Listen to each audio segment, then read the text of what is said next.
नमस्कार दोस्तों, फिर से एक और वीडियो में आपका स्वागत करता हूं दोस्तों। ये वीडियो हमने निमरा अहमद के चैनल से लिया है दोस्तों, और इस वीडियो का ओरिजिनल लिंक वीडियो डिस्क्रिप्शन में मिल जाएगा। वीडियो को जब चेकआउट कर लेना दोस्तों। तो चलिए वीडियो को स्टार्ट करते हैं।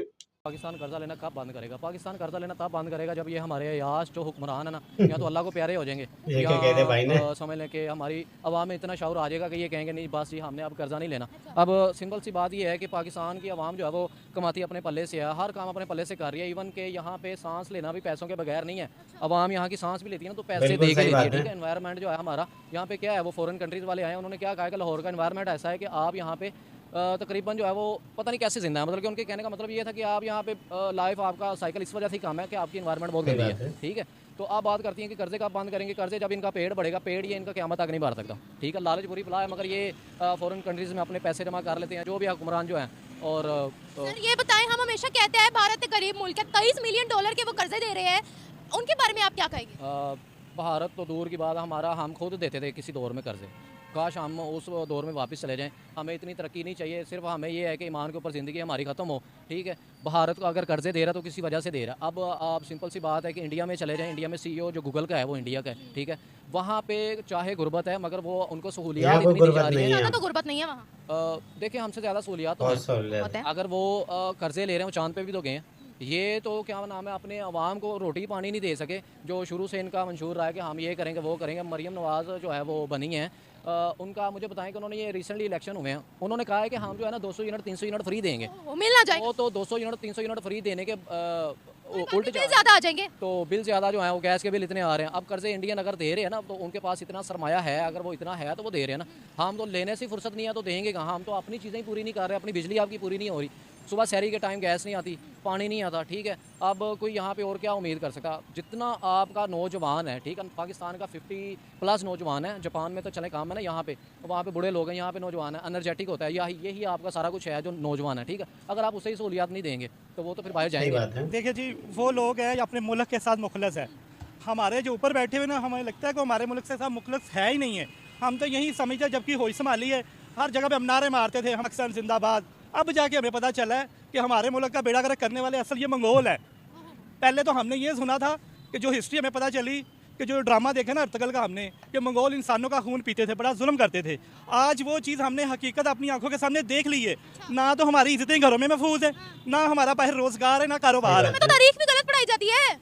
अब देखिए, ये जो ऊपर बैठे हुए ना, जो किताबें बनाते हैं छापते हैं, वो भी इन्हीं में से माफिया है, जो हमें किताबों में कुछ और पढ़ाता है, जबकि रेल में प्रैक्टिकल लाइफ में जब निकलते थे ऐसा कुछ है नहीं है। जैसे हमें कहते थे हमारा मुल्क गंदन में सबसे आगे 5वें के छोटे नंबर पे है, गंदम में। अब देखिए आटा, हाँ जी, आटे का रेट आप चेक करें कि गरीब आदमी अब आटा नहीं बिल्कुल ले नहीं ले सकता। सकता, बहुत महंगा जो है गवर्नमेंट यहाँ आटा दे रही है ना, आप यकीन करो उसमें आधा तो छान निकलता है कि जो गरीब आदमी रोटी भी नहीं अब सुकून से खा सकता। जो 30,000 35,000 तनख्वाह लेता है ना, अब वो बंदा घर का निज़ाम नहीं चला सकता। सही बात। क्या बिल देगा जब बच्चों को खाना खिलाएगा? अब गैस के बिल चेक करें, बिजली के बिल चेक करें। अब जो कर्जे लेते हैं ये हमारे लिए थोड़ी लेते हैं, ये तो कर्जे यही लोग लेते हैं। रिटायर होते हैं तो इनको बाहर के मुल्क याद आ जाते हैं, तब इन्हें ये लगता है कि ये हमारा मुल्क महफूज ही नहीं है इनके लिए। दुनिया किस नज़र से हमें देखती है और उनको किस नज़र से देखती है?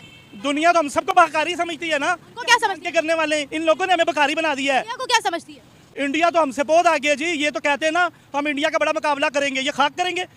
100 से ज़्यादा तो कारोबार इन लोगों के हैं जिन्होंने हमारी सिक्योरिटी, अगर यही कुछ करना तो जो बैंक का एक गार्ड रखा होता ना आपने, उसको भी गोलियों टॉफियों को ठेला लगा दे बैंक के अंदर, कोई बैंक के अंदर बैठ के सिक्योरिटी भी करे और कारोबार भी अपना करे। हमें इन लोगों पर अब यकीन नहीं रह गया कि ये हमारी हिफाजत करेंगे। ये ऊपर जितने लोग बैठे हुए हैं ये सब अपनी जेबें भरते हैं और उसके बाद लंदन भाग जाते हैं। इन्हें हमारी कंट्री से हम लोगों से कोई लगाव नहीं है। हम लोग सिर्फ पैदा हुए इन लोगों को टैक्स देने के लिए। हमने जो कमाते हैं वो बिलों में इनको देते हैं और उसके बाद बिल काटने के लिए आए थे, 1 महीने में बिल ना जमा कराए। मुझे ये बताएं, हम हमेशा कहते हैं कि हमने उन पर बम फेंकना, उन्होंने तो जंग किए बगैर हमें हर फील्ड में पीछे छोड़ दिया है। ये क्या चक्कर है? देखिए जी, उन्हें बम फेंकने की जरूरत ही नहीं है। वो एक बिजली हमारी बंद कर दे, हमारा मुल्क सारा बंद हो जाएगा। ये तो हमारी आज तक की औकात है कि हमारे दरियाओं में देखे पानी नहीं है, हमारे ज़मीन की सतह से पानी नीचे जा रहा है। अब जो हमारी आगे वाली नस्ल है वो बेचारी पानी कहाँ से लेगी? इन लोगों ने तो हमें सोचा ही नहीं है। फसलें तबाह हो जाएंगी, पानी पीने के लिए नहीं रहेगा, क्या करेंगे? फसलें तो दूर की रहेगी, पीने के लिए नहीं रहना पानी, क्योंकि इन लोगों की ये मनसूबा नहीं है। ये लोग आते हैं 4-5 साल 3 साल के लिए कि हमने पैसा कैसे इकट्ठा करना है। नहीं, मैं पूछ रही हूँ कि बम फेंकना है, हम हमेशा कहते थे उनके साथ जंग करनी है, गजवा हिंद करनी है, उन्होंने तो जंग के बगैर ही हमें पीछे छोड़ दिया। कोई बम बम नहीं है, ड्रामा है इनका कि हमने एटम बम बनाया। हमें तो यकीन ही नहीं है भाई। पहली बात तो ये है कि अगर एटम बम आप लोगों ने बनाया हुआ है तो कम से कम हमारी जो आवाम है जिस मुल्क के दिखाएं। पास जिस मुल्क के पास एटम बम होता है उसके पास और भी बहुत कुछ सही बात है। है। बिजली तो हम अपनी बना नहीं सकते, एटम बम के हमने क्या खाक बनाना है। कम से कम कोई रोजगार नहीं है, हर बंदा परेशान है। और जो लोगों के नौकरी ऑलरेडी कर रहे हैं लोग, वहाँ से दफ्तरों से स्टाफ कम कर रहा है, वो कहता है जी कारोबार ही नहीं है। आप ये महीना 2 रुक जाएं, ये जो फैक्ट्रियाँ चल रही हैं ना, ये भी बंद होने पे आई हुई हैं। वो इसी वजह से कि क्योंकि वहाँ जमहूरी हुकूमत है, वहाँ पे मैंडेट चोरी नहीं किया जाता और मैन्यूपुलेशन नहीं की जाती, मैन्यूवर नहीं किया जाता मामलात को। ये जब तक ये चीज़ों से हम लोगों को मतलब नहीं छुटकारा मिलेगा और एक फेयरनेस की जो हुकूमतें और फेयर प्ले नहीं होगा, तब तक हमारे मुस्तकबिल कुछ भी नहीं है। कर्ज़ों पे चलते रहेंगे। IMF ने तो इवन अब यहाँ तक भी कहना शुरू कर देना कि हर बंदा 2 रोटियाँ खाए, 2 से ज़्यादा ना खाए और 2 टाइम खाना खाए। सही बात है, मुझे लगता है कि ये भी शराइत हम पर आयद हो जानी है।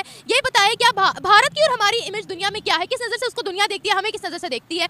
मैंने तो बल्कि बहुत सी कंट्रीज़ ने उनको थैंक यू भी बोल रखा है क्योंकि उन्होंने काफ़ी मदद की है। जी, भारत एक जमहूरी हुकूमत पे बेस कर रहा है। भारत एक जमहूरी मुल्क है। हमें देखिए, जो मैंने आपको पहले बताया, जो अबूरी वज़ीर आज़म और वज़ीर आला, अब उनका कोई रोल नहीं होना चाहिए। They are not politicians, they were obtained as for some certain period कि इलेक्शन कंडक्ट हो। वो भी इलेक्शन उन्होंने कंडक्ट नहीं करवाया according to the law. 90 days में कंडक्ट होना था, वो भी उन्होंने इलेक्शन कंडक्ट नहीं करवाया। कॉन्स्टिट्यूशन के अंदर लिखा हुआ है, और लिखा हुआ है कि 90 डेज़ के अंदर ही करवाना है, और उसकी रेमेडी नहीं लिखी कि पॉसिबल ही नहीं है कि ना हो, लेकिन उन्होंने वो लिंगर ऑन किया। तो फिर तो हमारी कंट्री हमेशा कर्ज़ों पे चलेगी, जमहूरी नहीं बन सकेगी। ये जो आपने सवाल किया कि हम कब जमहूरी बनेंगे, जब हमारे इलेक्शन मैनिपुलेट होंगे और इस तरह के इन्फ्लुएंस्ड होंगे, तो फिर हम लोगों का कोई फ्यूचर मुस्तकबिल नहीं है। इवन हमारा जो टैलेंट है वो भी मर जाएगा, ख़त्म हो जाएगा। फिर ठीक है, फिर वो मामला इसी तरह है, कंट्री फिर डिस्ट्रॉय हो जाती हैं, ख़त्म हो जाती हैं, अपनी सैनिटी छोड़ देती हैं, ख़त्म हो जाती हैं, दुनिया के नक्शे पे ही नहीं रहती बल्कि वैनिश हो जाती है। यही होना है, पाकिस्तान दुनिया के नक्शे से हाँ, मिटेगा। तो यही हाल हमारा भी हो सकता है अगर हम ना सुधरे तो। बिल्कुल, हम लोग बिल्कुल उसी की तरफ जा रहे हैं, उसी ट्रैक की तरफ जा रहे हैं। देखें ना, जब वो IMF शराइत लगाएगा कि आपने इस तरह करनी, यानी कि हमारे उन मामलात में शराइत आ जाएंगी जिसके अंदर मतलब कि छोटे नॉमिनल मामलात है, तो फिर हम एग्जिस्ट नहीं कर सकेंगे। हमारा सारा सिस्टम जो है हमारे IMF का हाथ हमारे ऊपर है, ठीक है, और IMF के ऊपर भारत का हाथ है, ये क्या चक्कर है? क्योंकि उनकी इकॉनमी बेहतर है ना। हमने तो अपने आप में कुछ किया ही नहीं। जिस तरह मैंने अभी एक फ्रेज़ बोली, कायदे आज़म ने कहा कि अगर हम एडवांस नहीं करेंगे अपने आप को, उस मीट विद नहीं करेंगे कि जो चीज़ें नेसेसिटी ऑफ हमारी रिक्वायरमेंट्स हैं, तो हम लोग नक्शे पे पीछे ही नहीं रह जाएंगे बल्कि वैनिश हो जाएंगे, हम ख़त्म हो जाएंगे, नज़र भी नहीं आएंगे। तो उसी तरफ हम चाह रहे हैं। भारत की इकॉनमी देखें ना, उन्होंने कभी भी ऐसे मैनिपुलेशन नहीं किया अपने इलेक्शनों में। हम लोग हर चीज़ के अंदर जो है ना कॉन्ट्राडिक्शन करते हैं, हर चीज़ को मैनिपुलेट सर, आपकी बात काट रही हूँ। IMF ने शर्त रखी, भारत ने शर्त रखी थी IMF के आगे कि इनको कर्जा तब तक नहीं दिया जाएगा जब तक पाकिस्तान 2 शर्तें नहीं मानता। एक, डिफेंस पे बजट नहीं लगाएगा, दूसरा, किसी मुल्क का कर्जा उतारने के लिए ये जो कर्जा ले रहे हैं वो इस्तेमाल नहीं करेगा। तो ये बहुत बड़ी कड़ी शराइत थी और IMF इस वक्त बड़ा झुंझलाया पड़ा है क्योंकि वो भारत की बात को कैसे रिजेक्ट करे। जी बिल्कुल, ऐसे भारत एक इकॉनमी आज पूरी दुनिया भारत का लोहा मान रही है भाई। खड़ा हुआ है, उसके पास पूरी दुनिया की जो है ट्रेड है, उसके पास, उसके जो बच्चे हैं IT के, वो अरबों डॉलर्स रेमिटेंस की शेप में अर्न कर रहे हैं। तो हम किधर एग्जिस्ट कर रहे हैं? हमारे जो बच्चे थे उनको लोड शेडिंग की सूरत के अंदर इन्होंने वो कल्चर ही ख़त्म कर दिया, जो बैठ के कॉल सेंटर्स चला के बहुत सारा रेवेन्यू ले रहे थे। इन्होंने जब लोड शेडिंग हुई उसमें हमारी इंडस्ट्री ख़त्म हो गई। इस तरह एक नहीं है, इस तरह हमारी और जो ट्रेड्स थी, एक्सपोर्ट्स थी, कारपेट्स की, फुटबॉल्स की, क्रिकेट के बैट की और फुटबॉल्स और दीगर स्पोर्ट्स का सामान, वो सारा जितना भी था लोड शेडिंग की वजह से ख़त्म हो गया।